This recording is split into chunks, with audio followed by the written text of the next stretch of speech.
జై శ్రీమన్నారాయణ. భగవద్భక్తులందరికీ మరియు మిత్రులకు, శ్రేయోభిలాషులకు నేను మా ఛానల్ ద్వారా అందించే కొన్ని విషయాలు మీ ముందుంచడానికి ప్రయత్నిస్తాను. బంధువులారా, మనది వైష్ణవ మతము. ఈ వైష్ణవతను ఉద్ధరించడానికి రామానుజుల వారు అవతరించారు.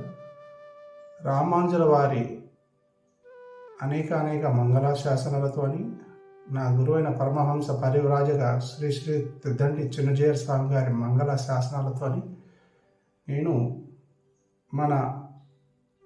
మనం రేపు జరుపుకోబోయే తిరుప్పావై పాశురముల యొక్క విశిష్టత, పూజా నియమాలు, పద్ధతులు, వాటిని తెలుసుకునే ప్రయత్నం చేద్దాం, వాటిని ఆచరిద్దాం. రాబోయే రోజుల్లో అంటే మన తరం తర్వాత మన పిల్లలకు ఈ పూజా విధానాలు, కార్యక్రమాలు చాలా మట్టుకు తెలియవు. వాటిని పరంపరను కొనసాగించేటట్టుగా విద్యార్థుల్లో నాటి సమాజానికి నేటి సమాజానికి అన్వయిస్తూ ఈ కార్యక్రమాలను మనము దిగ్విజయంగా చేసుకుందాం. ధనుర్మాసమును మనము ఘనంగా జరుపుకుంటూ తిరుప్పావై పాశురములను అనుసంధానించుకుంటూ వాటి ప్రాముఖ్యతను, విశిష్టతను తెలుసుకునే ప్రయత్నం చేద్దాం. వ్రతంలో మనము ఏ విధంగా పాల్గొనాలి, వ్రతం యొక్క నియమాలు, వ్రతం యొక్క ప్రాముఖ్యత, వీటిని మనం తెలుసుకునే ప్రయత్నం చేద్దాం. ధనుర్మాస మహావ్రతము అన్ని వ్రతాలలోకెల్లా శ్రేష్టమైనది. సత్యనారాయణ వ్రతం ఒక రోజుకు మట్టుకి, ఇంకా వేరే ఏ వ్రతాలు ఉన్నా కానీ అది కొన్ని వారాల మట్టుకే, కొన్ని రోజుల మట్టుకి. కానీ 41 రోజులు అనేది పెట్టుకొని మండల దీక్ష అని ఇట్లా చేస్తారు. కానీ మన వైష్ణవ మతంలో రామానుజుల వారు స్వయంగా తాను ఆచరించి తిరుప్పావై జీయర్గా ఆచరించి ఈ తిరుప్పావైని చాలా గొప్ప స్థితికి తీసుకొచ్చిన మహనీయుడు. అయితే ఈ తిరుప్పావై పూజ ఎలా చేసుకోవాలి, వీటిని ఏ విధంగా ఆచరించాలి, వీటిలో నియమాలు ఏంటి అనేసరికి నేటి యువత కొంచెం వాళ్ళకు ఈ పూజ విధానాలు వీటిపైన ఎలా అనేది ఒక సందేహం కలుగుతుంది. కాబట్టి సులువుగా అందరికీ అర్థమయ్యే రీతిలో పూజను మనం సఫలీకృతం చేసుకోవడానికి ప్రయత్నిద్దాం. నేటి కాలం పిల్లలు, పాతకాలం పెద్ద మనుషులు, మరి ప్రస్తుతం ఈ తరం వాళ్ళు అందరూ కలిసి చేసుకునేదే మహాభాగ్యమైన ధనుర్మాస వ్రతం. మరి దైవారాధనకు కావలసినవి ఈ ధనుర్మాసంలో ప్రాముఖ్యతగా తులసి అనేది కంపల్సరీ. తులసిని వాడకం తప్పనిసరిగా దాన్ని వినియోగించడం చేయాలి. తులసి దళం కానీ, తులసి మాలలు కానీ వీటిని వినియోగించుకోవాలి. అలాగే ఏమి ఉన్నా లేకపోయినా నైవేద్యం పెట్టలేని పరిస్థితిలో ఉన్న వాళ్ళ కోసం కూడా శొంఠి చక్కెర కనీస నైవేద్యం అది రోజు పెడుతూ మిగతా నైవేద్యాలు పొంగల్, కట్టు పొంగల్, చక్కెర పొంగల్, విశేష పాశురాలు సమయంలో ఈ నైవేద్యంగా సమర్పించాలి. సరే, మనము ఈ ధనుర్మాస వ్రతాన్ని చేసుకునడం ఎలా? ప్రతి ఒక్కరూ చేసుకోవచ్చు. ఆలయంకు వెళ్ళి, అంత చలిలో ఆలయంకు వెళ్ళి తిరుప్పావై, అది ద్రావిడ భాషలో ఉన్న పాశురాలను మనకు అర్థం కాకపోయినా అవి ఎప్పుడు అయిపోతాయా, తీర్థం ఎప్పుడు పెడతారా, ప్రసాదం ఎప్పుడు పెడతారా అన్న ధ్యాస లేకుండా స్వయంగా మనమే, అంటే మన ఛానల్ ద్వారానే మనము ఆచరించేటట్టు రోజు ఒక పాశురాన్ని మీకు అందించే ప్రయత్నం చేస్తాం. అయితే ముందుగా ప్రాతకాలాన్ని ఈ వ్రతం యొక్క నియమాలు సూర్యోదయం కాకముందే ఈ పూజా కార్యక్రమం, నైవేద్యము అన్నీ అయిపోవాలి. అంటే సూర్యుడు ధనస్సు రాశిలోకి సంక్రమణం చేసిన తర్వాత 1 నెల వరకు సూర్యుడు సంచారం చేస్తుంటాడు మకర రాశిలోకి వచ్చేంత వరకు. సూర్యగమనం మందగిస్తుంటుంది. కాబట్టి ఈ సమయంలో మనము పూర్తి భక్తి ప్రపత్తులతో స్వామివారిని ఎల్లవేళ్ళ కొలవాలి. ఈ మాసంలో మధుసూదన అని అవతారంలో స్వామివారు ఉంటారు. మాసాన మార్గశీర్షానం అని అన్ని మాసాలకెల్లో మార్గశీర్షంలో నేనే అని. మార్గశీర్షం అంటే మార్గము, శీర్షం అంటే తల. ఈ అంటే తోవను చూపించే మార్గంలో మనం స్వామివారిని వేడుకుంటాం. ఎక్కువగా పూజించేది మనము తిరుప్పావై పాశురంలో గోదాదేవి, ఆండాల్దేవి, నాచ్యార్ ఇవన్నీ అమ్మకు మారుపేర్లు, పర్యాయ పదాలుగా తెలుసుకోవాలి ద్రావిడంలో అయితే. నేటి కార్యక్రమంలో, పూజా కార్యక్రమంలో ముందుగా ప్రాతకాలంలో 4:30 సమయంలో లేచి, ఆ తర్వాత స్నానాదులు కార్యక్రమాలు చేసేసుకొని ముందుగా పూజా గదిలోకి ప్రవేశించగానే పూజా గదిని శుద్ధి చేసుకొని పంచపాత్రలు తీసుకొని వాటిని శుద్ధి చేసుకొని తులసి దళాలు, పుష్పాలు, నైవేద్యము అన్నీ సిద్ధంగా ఉంచుకొని ఊర్ధ్వపుండ్ర ధారణ చేసుకొని, గురుపదేశం తీసుకున్న వాళ్ళైతే గురు పరంపర చదువుకొని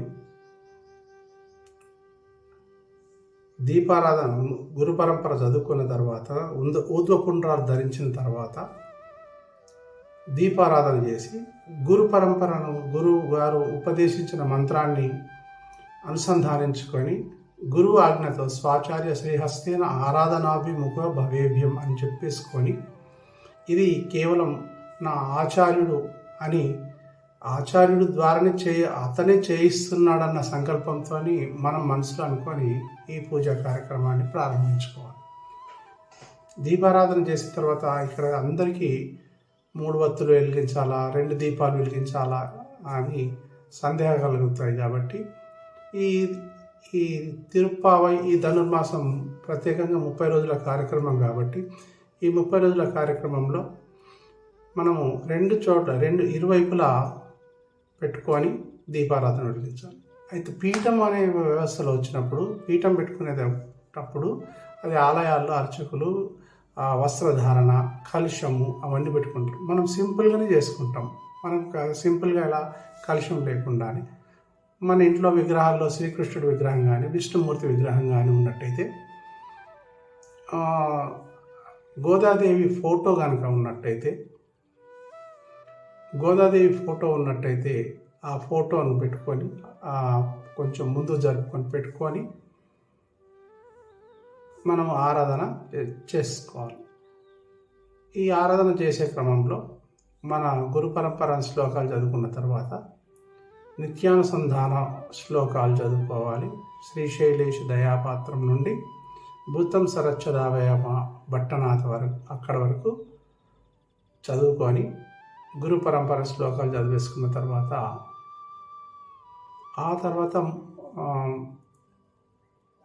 చదివేసుకున్న తర్వాత అప్పుడు అవకాశానుసారంగా తిరుప్పల్లాండు ఈ ధనుర్మాసంలో చదవరు. తిరుప్పల్లుచ్చి శ్రీరంగనాథుని మేల్కొల్పడం. తొందరపడి ఆల్వార్ అనే ఒక ఆల్వారు, ఆయన శ్రీరంగాన్ని లేపేవారు నిద్ర నుండి. ఆయన సుప్రభాతం, మనకు తిరుమలలో వెంకటేశ్వర సుప్రభాతం, కౌసల్య సుప్రజారామ అన్నట్టు తొందరపడి ఆల్వార్ త్వమేవ మత్వా పరవాసుదేవం అని తన సుప్రభాతాన్ని మనం విధిగా చదువుకోవాలి. చదువుకున్న తర్వాత తిరుప్పావై సేవకాలంను మనము 30 పాశురాలను అనుసంధానించాలి. 30 పాశురాలు మనకు వీలైతే మీరు బుక్ స్టాల్లో, దగ్గరలో ఉన్న బుక్ స్టాల్లోకి వెళ్ళి తీసుకోండి. వ్రత నియమాలతో సహా చేసుకునేది ఉంటుంది. తిరుప్పావై పాశురాలు 30 పాశురాలు అనుసంధానించుకునే ముందు అమ్మవారికి 108 అష్టోత్తర గోదాదేవి కృష్ణాష్టోత్తర, గోదా అష్టోత్తర, శక్త్యానుసారంగా గోదాదేవి అష్టోత్తర శతనామాలు అనుసంధానించుకోవాలి. వీళ్ళ ప్రతి గోదాదేవి నమః అన్నప్పుడు అక్షింతలు, పూలు, పసుపు, కుంకుమ, గంధం ఇవన్నీ చేయాలి. షోడోపచార పూజలు చేయాలి. షోడోపచార పూజల గురించి నేను మళ్ళీ మీకు ఇంకో వీడియోలో మీకు క్లియర్గా చెప్పే ప్రయత్నం చేస్తాను. ఇంకా షోడోపచార పూజలైనలో ఈ అష్టోత్తరం చెప్పేసుకున్న తర్వాత తిరుప్పావై పాశురాలు 30 చదువుకోవాలి. 30లో 28 వరకే చదవాలి. అది మార్గళి నీలా తుంగస్తన గిరితటి సుప్తం ఉద్బోధ్య కృష్ణం అనే గోదాదేవి నీలాదేవితో ఆ ప్రార్థన చేస్తూ ఆ నీలాదేవితో ప్రార్థన చేస్తూ నీలా తుంగస్తన గిరితటి అనేది తిరుప్పావై ప్రారంభించుకునే ముందు పాశురాలు చదువుకునే ముందు చెప్పుకునే తనియా అంటారు దాన్ని, లేదా ప్రార్థన శ్లోకాలు. అవి చదువుకున్న తర్వాత మొదటి పాశురం మార్గళి తింగల్ మది నిరైంద నన్నాలని మొదటి పాశురం మనకు వస్తుంది. మొదటి పాశురం మార్గళి తింగల్ మది నిరైంద నన్నాల నుండి కరబైగల్ పిన్ సెండ్రు కానం సేరుందుంబో అక్కడి వరకు 28 పాశురాలు అనుసంధానం చేసుకోవాలి. చేసుకున్న తర్వాత ఆ స్వామివారికి ఇంకా మీకు తోచిన భక్తి గీతాలు కానీ, ఏవైనా పద్యాలు కానీ, ఏవైనా శ్లోకాలు కానీ, ఏవైనా పాటలు కానీ, ఏదైనా భజన రూపంలో స్వామివారిని ఆరాధించాలి సమయానుసారం బట్టి. అంటే మళ్ళీ సూర్యుడు ఉదయించి తెల్లవారిపోయిన తర్వాత మీరు చేసే పూజ నిష్ఫలం. స్నానాలు కానీ ఏవి కానీ నిదానంగా లేద్దాం కానీ.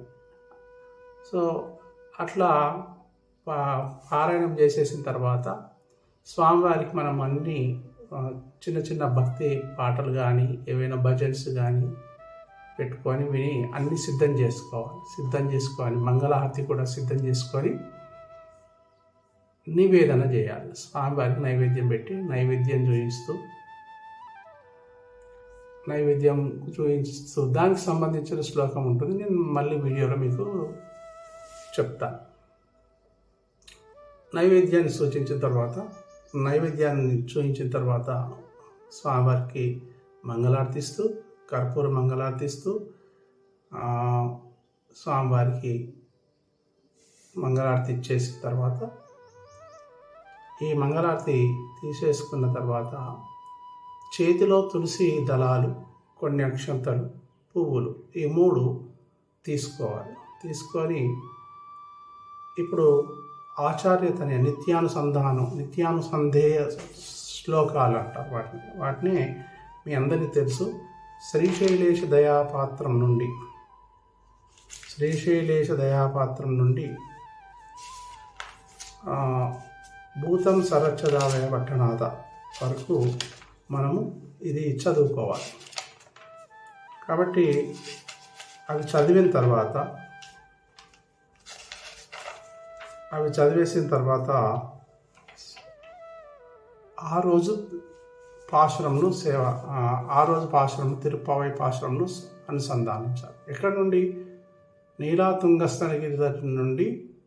మొదటి పాశురం అయితే మొదటి పాశురం మార్గళి తింగలని, రెండో రోజు అయితే మళ్ళీ నీలాతుంగ. ఈ 5 తన్యలు చదువుకున్న తర్వాత మళ్ళీ నీలాతుంగస్తన గిరితటి అని అక్కడ చదువుకొని తర్వాత రెండో పాశురం వయ్యెత్తు వారు వీరుగాలని ఆ రెండో పాశురాన్ని కూడా చదువుకొని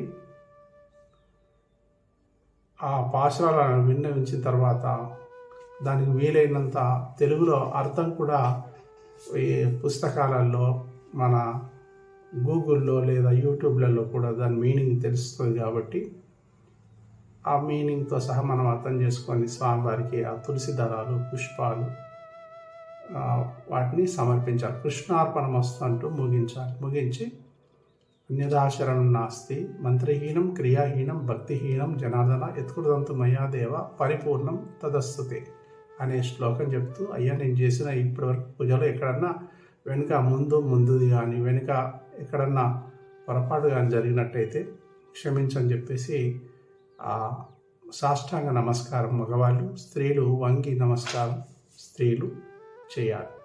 చేసి స్వామివారికి దగ్గర నుండి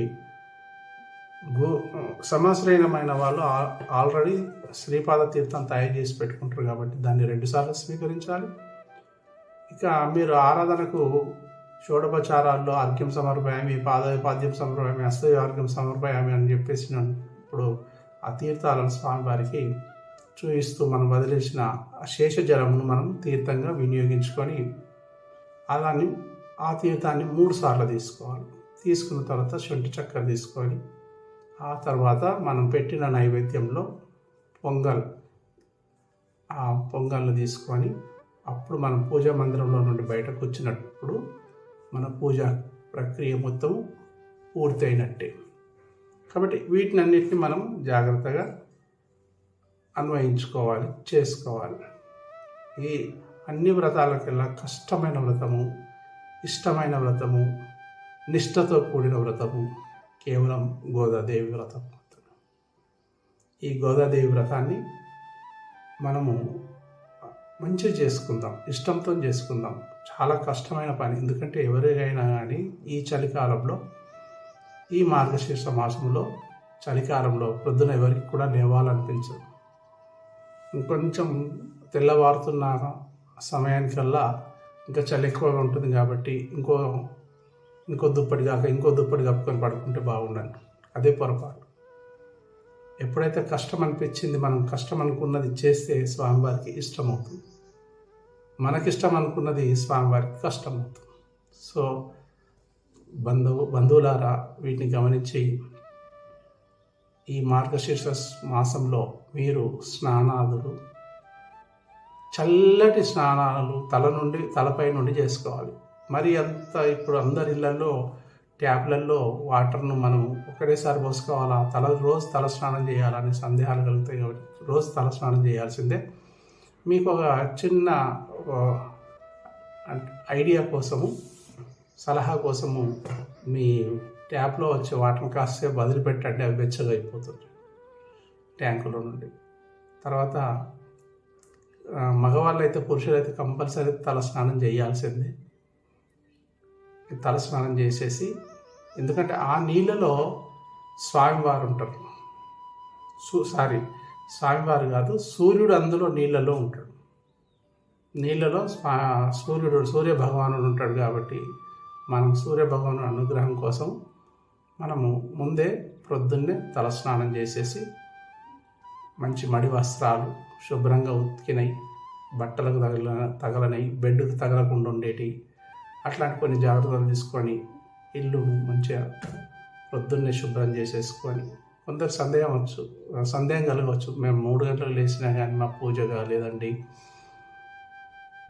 3 గంటలకు లేచి వాకిలి ఊడ్చి, అలుకు జల్లి, ముగ్గు పెట్టి, ఇల్లు ఊడ్చి, ఇల్లు తుడిచి, స్నానం పోయి వచ్చేసరికి తెల్లారిపోయింది అని ఒక డౌట్ రావచ్చు. అంత చలిలో కష్టంగా అనిపించింది అని అనిపించవచ్చు. అందుకనే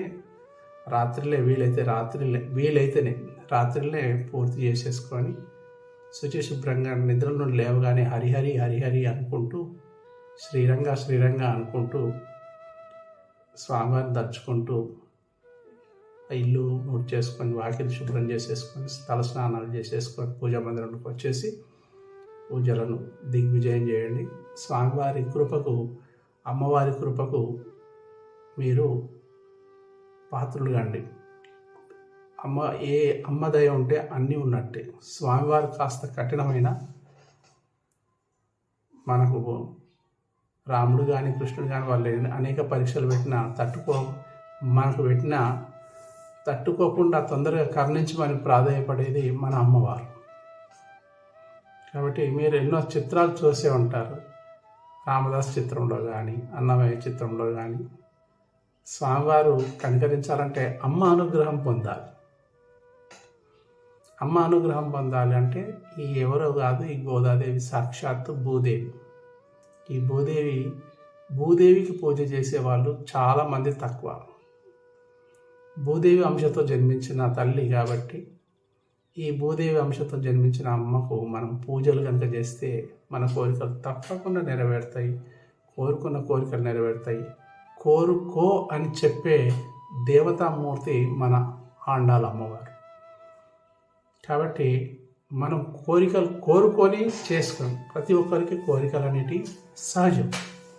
ఈ కోరికల్లో మనకు ధనం కావచ్చు, ఆర్థికంగా కావచ్చు, కళ్యాణం అని కావచ్చు, పుత్ర సంతానమే కావచ్చు, సంతానం కొరకు కావచ్చు, వేటి కొరకైనా దేని కొరకైనా ఈ పూజా క్రమాలను మనము చేయాలి. విధిగా ఈ 30 రోజులు చేయాలి. కొంచెము వాటినేంటి మాంసము, మద్యము వాటికి దూరం ఉండే ప్రయత్నం చేయండి. ఈ 30 రోజుల్లో మీ కోరికలు తప్పకుండా నెరవేరుతాయి. మిమ్మల్ని స్వామివారు అమ్మవారు అనుగ్రహిస్తారు. 30 పాశురాలను చదువుకుంటే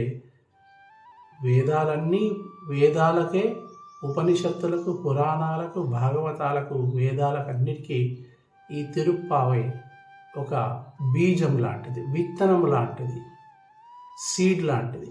సీడ్ను మనం పెంచి పోషిస్తే మొక్కై వృక్షమై ఫలాలను అందించినట్టు తిరుప్పావై సులభంగా జానపద రీతుల్లో అమ్మవారు మన కోసం పాటల రూపంలో అందించింది.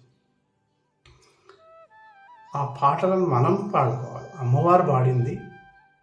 ఆమె స్వామివారిని ఒక మానవ కాంత, సామాన్యమైన విషయం కాదు, ఒక మానవ కాంత విగ్రహ రూపంలో ఉన్న రాయిని కదిలించింది. కేవలం పాట ద్వారా కదిలించి, శ్రీరంగాన్ని కదిలించి సాక్షాత్ ఆయన స్వయంగా వచ్చి ఆమెను పెళ్లి చేసుకునే స్థితిలోకి తీసుకొచ్చిందంటే కేవలం అది మానవ మాత్రులకు మాత్రమే సహజం. అది మానవ మాత్రులకే సాధ్యం. కాబట్టి మనము మన స్థాయి అంత లేకపోయినా కానీ మనం అమ్మవారిని కోరుకుందాం. గోదమ్మవారిని. ఆమె మనకు ఆల్వారు, 12 ఆల్వార్లో ఆమెకు ఆల్వారు. ఆ ఆల్వార్ను మనం సేవించుకుంటే ఆల్వార్ ద్వారా మనకు భగవంతుని యొక్క అనుగ్రహం, స్వామివారి యొక్క అనుగ్రహం, శ్రీకృష్ణ పరంధాముని యొక్క అనుగ్రహం, విష్ణు యొక్క అనుగ్రహం, వీళ్ళందరి అనుగ్రహాలు మనకు లభిస్తాయి. మన కోరికలన్నీ నెరవేరుతాయి. మనమందరము దిగ్విజయంగా ఈ కార్యక్రమాన్ని చేసుకుందాం. మరి రేపటి పాశురాన్ని మీకు మరి ఒక వీడియోలో అందించే ప్రయత్నం చేస్తాను. మీరందరూ సర్వే జనా సుఖినో భవంతు. మీరందరూ సంతోషంగా ఉంటే, ఈ భూమి సంతోషంగా ఉంటే అందరం సంతోషంగా ఉన్నట్టే. కొంచెం ఇబ్బంది పడకుండా ఈ 30 రోజుల కార్యక్రమంలో యథాశక్తిగా దానాలు ఇవ్వండి, ధైర్యం చేయండి, స్వామివారిని కొలవండి. శ్రవణ నక్షత్రంలో ఉన్న స్వామివారు మనం పాడే పాటలు వింటూ ఆనందపడుతుంటాడు, అనుగ్రహం కలుగుతుంటుంది.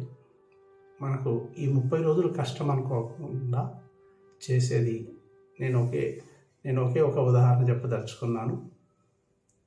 ఏంటంటే, మన సెల్ ఫోన్లో ఛార్జింగ్ అయిపోయింది. ఏం చేస్తాం? ఛార్జింగ్ పెడతాం. దేని కొరకు పెడతాం?